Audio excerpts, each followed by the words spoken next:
এবার দিন। أعوذ بالله من الشيطان الرجيم بسم الله الرحمن الرحيم الله ولي الذين آمنوا يخرجهم من الظلمات إلى النور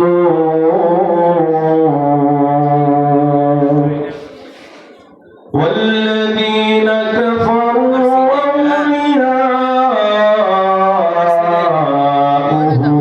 الطاغوت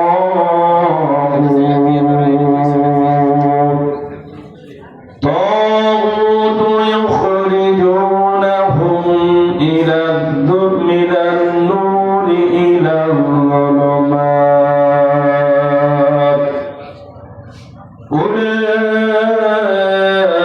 أولئك أصحاب النار هم فيها خالدون.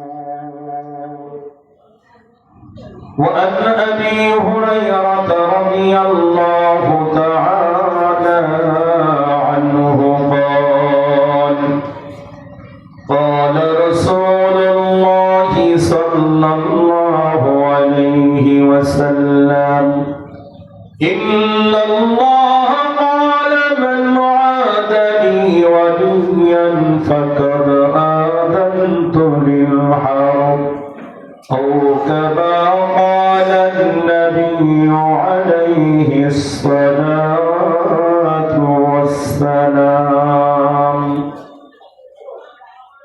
توحید کی امانت سینوں میں ہے ہمارا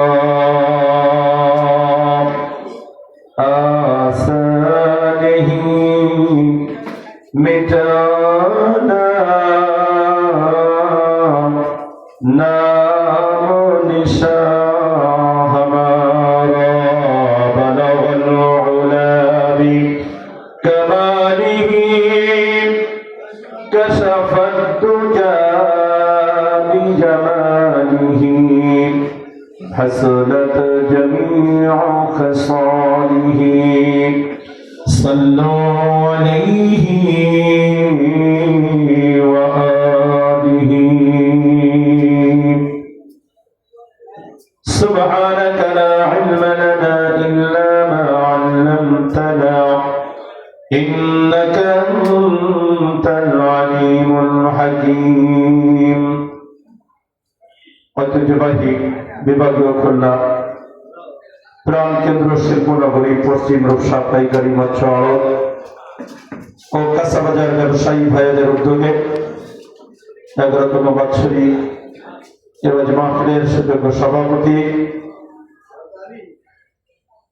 বিশিষ্ট ব্যবসায়ী ও সমাজসেবক জনাব আলহাজ নাসির হাওলাদার আজকে আলোচনা করবেন আমন্ত্রিত অতিথিবৃন্দ। আমি যেহেতু এই বাজারের ইমাম, আমার আলোচনা আপনারা প্রতি জুমায় কমবেশ শুনে থাকেন, সেজন্য আমি দীর্ঘ সময় নিব না। নির্দিষ্ট সময় ইশার আজান ও সালাত আদায় হবে। এরপরেই আমাদের কাঙ্ক্ষিত মেহমান আজম যাদেরকে আমরা দাওয়াত দিয়েছি, ইনভাইট করেছি, ওনারা ইনশাআল্লাহ ক্রমাগতভাবে আমাদের সঙ্গে কোরআন হাদিসের আলোচনা শোনাবেন।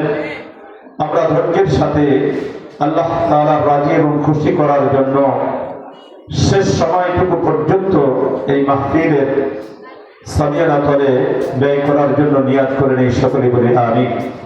আমার ভাইরা, দীর্ঘ কয়েকটি বছর সঙ্গত কারণে বাজারে মাহফিল হয়নি।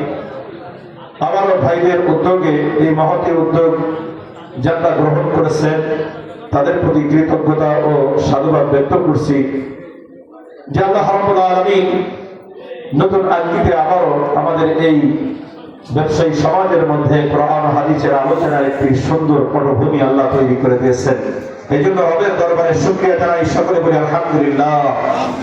আমার ভাইরা, আমি আপনাদের খেদমতে পবিত্র কোরআনে কারীমের সূরাতুল বাকারা বিশেষ এক আয়াতে কারিমা তেলাওয়াত করেছি। 257 নং আয়াতে কারিমা আমি আপনাদের খেদমতে তেলাওয়াত করেছি। ভূমিকা ছাড়াই আমি আয়াতের আলোচনার দিকে সংক্ষিপ্ত সময়ে আলোকপাত করতে নিয়ত করেছি। ওমা তাওফীক ইল্লা বিল্লাহ। পৃথিবীর সূচনা লগ্ন থেকে আমরা আজকে এই মুহূর্ত পর্যন্ত যারা বসে আছি, আমাদের মতো আল্লাহ পাক অসংখ্য মানুষ এই পৃথিবীর জমিনে পাঠিয়েছিলেন, বলুন ঠিক কিনা?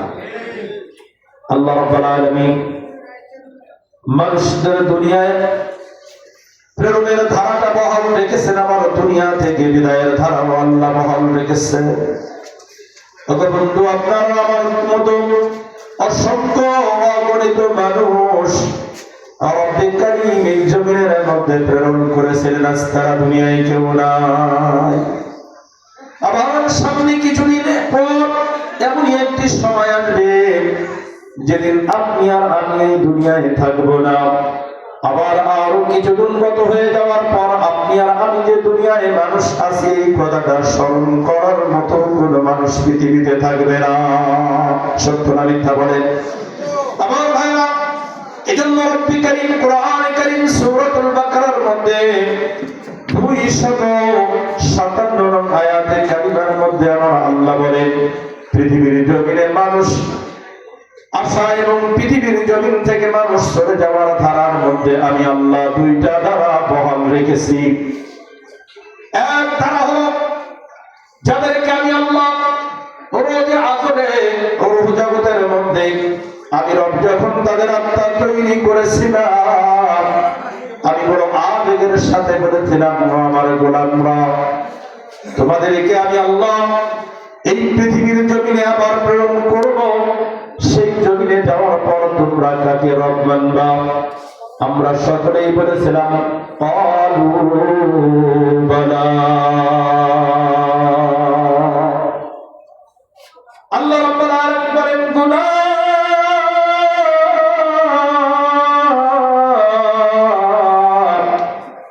রোজে আসরে রূহ জগতে তোমরা স্বীকার করতে হয়েছো যে আমি তোমাদের রব, কিন্তু আবার দুনিয়ায় যখন তোমরা যাবা তখন আমি রব ছাড়া অন্য কোন রব যদি তোমাদের সম্মুখে এসে যায়, তাহলে ভালো করে জেনে নাও আমি রব যে জান্নাত থেকে তোমাদেরকে দুনিয়ায় প্রেরণ করলাম, ওই গন্তব্যে আর ফেরবার কোনো সুযোগ থাকবে না। আরাস্তাত আদাল হামসুনা শাবাগোশ বাফরিয়াদ ক্বালু বালাদ ফুরুশ।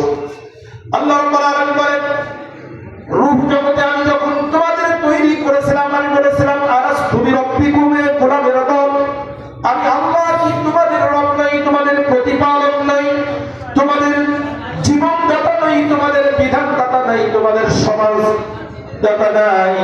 আমরা সব সমস্যারে এক বাক্যে এক কণ্ঠে বলেছিলাম ক্বালু বালা।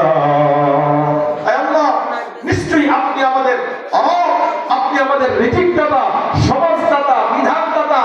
আপনি যেভাবেই বলবেন পার্থিব জগতে আমার দেহটা সেইভাবেই পরিচালিত হবে। রব্বুল আলামিন এবার কোরআনে কারীমের মধ্যে বলেন, ওয়াল্লাহু ওয়ালিয়্যুল্লাযীনা আমানু। পৃথিবীর জমিনে দুই ধরনের মানুষ, এক ধরনের মানুষ স্বীকারোক্তি হওয়ার পর আমি আল্লাহকে ভুলে নাই, দুনিয়ার জীবনটা আমি আল্লাহ